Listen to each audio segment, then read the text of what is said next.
So The Blackening. This is a movie that's pretty much been developed by Dwayne Perkins. Back in 2018, he shot a short entitled The Blackening as well for Comedy Central. And once he made that short, Tracy Oliver discovered it and immediately wanted to make a full-length feature film out of the premise of that short. And the basic premise is this: if a horror movie has an all-black cast, then who's going to be the person to die? Because we know the history of horror films would typically kill off the black character first, but this was going to be a playful spin on that trope. But this movie actually premiered a little bit close to a year ago last year at the Toronto International Film Festival back in September of 2022 before having its wide theatrical release this past Juneteenth weekend. This is something we got a chance to take a group of people to go check out in theaters and have fun with. So with all of that out the way, man, I will pass it over to you.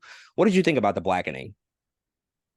I was pretty god dang excited, I think, to see this film, mainly because one, how often do we get, I think, an all black cast for a horror film, satire or not, just in general, the idea of a horror movie with an all black cast already excited me.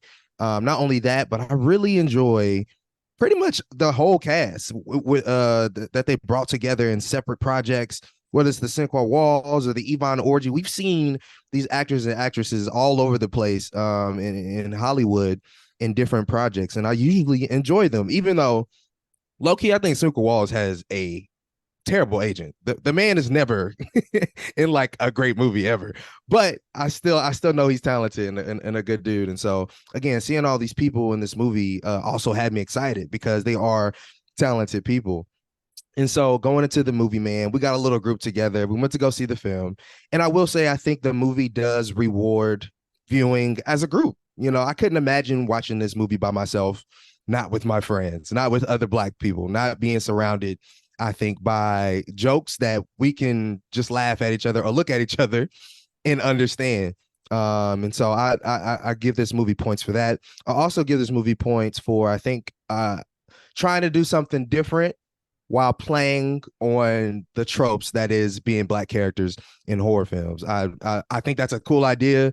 I didn't mind that premise either. I really like the idea of all these friends getting together on a camp getaway and their house getting shut down. I was like, okay, there's a lot here that can be done, man. And I had a lot of fun with that stuff too.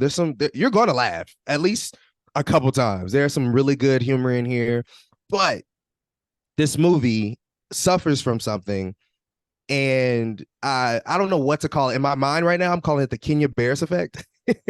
But I don't know what to call it, where you're enjoying the movie and then satire gets thrown at you. So, which is not bad. It's a satirical movie, right? That is okay to a degree. Satire over and over and over and over gets exhausting after a while. And I mean, I'll be, the first person to say, no, I like that satire there. I like that satire here. But when it's the entire film and they keep throwing these lines at you that feel like somebody was typing them up on Twitter over and over, and it's like, oh, that was a tweet. Oh, that was a tweet too. When that keeps happening, it tends to get exhausting. And I think it bogs down the movie more than it has to. And eventually some stuff at the beginning of the satire, you're like, oh, I understand. That's okay. That's funny. And you laugh at it. By the fifth or sixth time, it starts to get corny because they're just hammering this nail on the head that I feel like they don't keep having to do. That's like the biggest thing, the biggest discrepancy I have with this film. But it happens enough that it's kind of took me out of it a little bit a couple times. Not only that, but I wish it was a little more, I guess, scary in some senses, but the tension was high. I'll give them that. The tension was high in this movie. There's a lot of good moments. There's a lot of good chemistry between the characters, actually, too. I thought they were doing pretty well with, man. So it was a fine outing. I wish there were just a lot less satire and they just focused on the jokes more. And the jokes didn't have to contain satire the entire movie. They just let black people be, because I think that also could have been The Blackening. It's just black people existing in the movie. You didn't have to keep throwing satire on us. But I still had a good time watching it. It was good to be with friends watching a movie like this, man. It really was pretty fun. So yeah. Yeah, in this day and age, we don't get a terrible amount of satirical movies anymore. And I've brought this point up on previous shows just about the place that satire has within like our current pop culture landscape. I don't know if it really works anymore. I remember when we were speaking about Don't Look Up on Netflix, which is Mm, obviously a satirical film, and mhm. just the failures of that movie and the disconnect I think that audience goers had with that experience. And just in this day and age of social media, when we have access to comedic and funny stuff all the time. You go on Twitter, you go on TikTok, and you can see like hilarious stuff. And you can see people commenting on these very things all the time, and podcasts have blown up.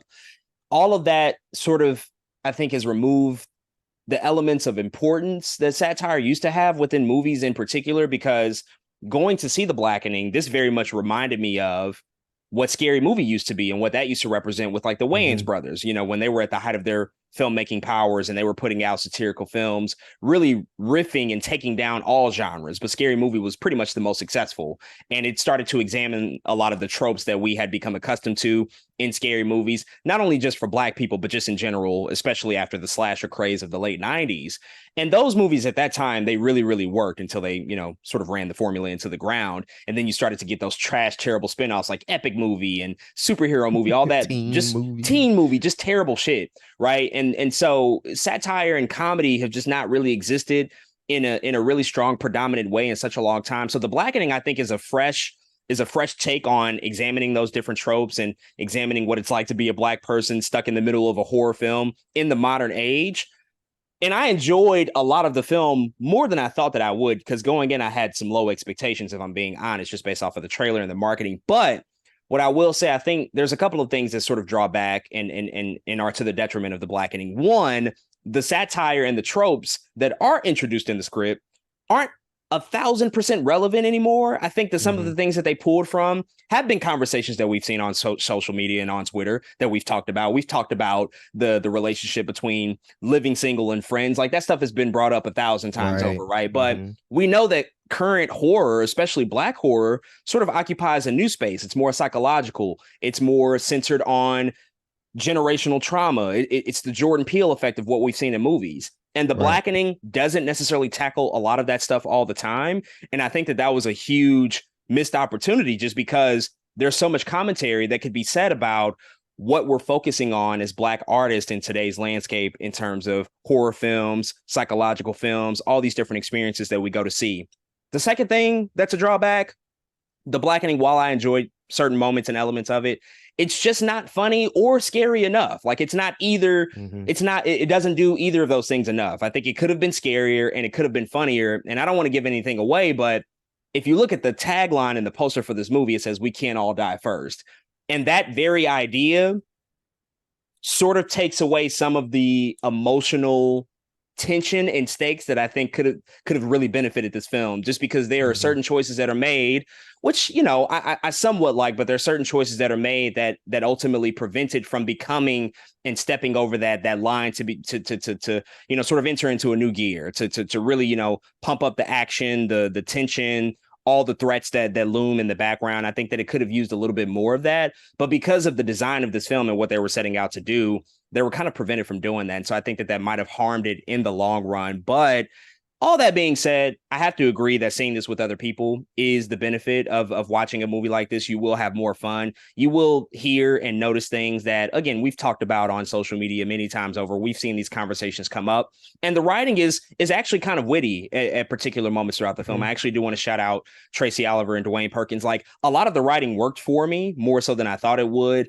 And Dwayne Perkins has, you know, a good track record of working on a variety of different projects, and so him being so closely tied to this while also being one of the stars of the film. And you can look at all just these different vantage points, like who's the blackest, you know, and if you're the blackest person, then you got to die, or the gay best friend, or the relationship that ended on some real toxic Mhm. shit, and now they come back together, or you got the quote unquote loud friend who's just going to always inject humor to try to provide some levity to the situation.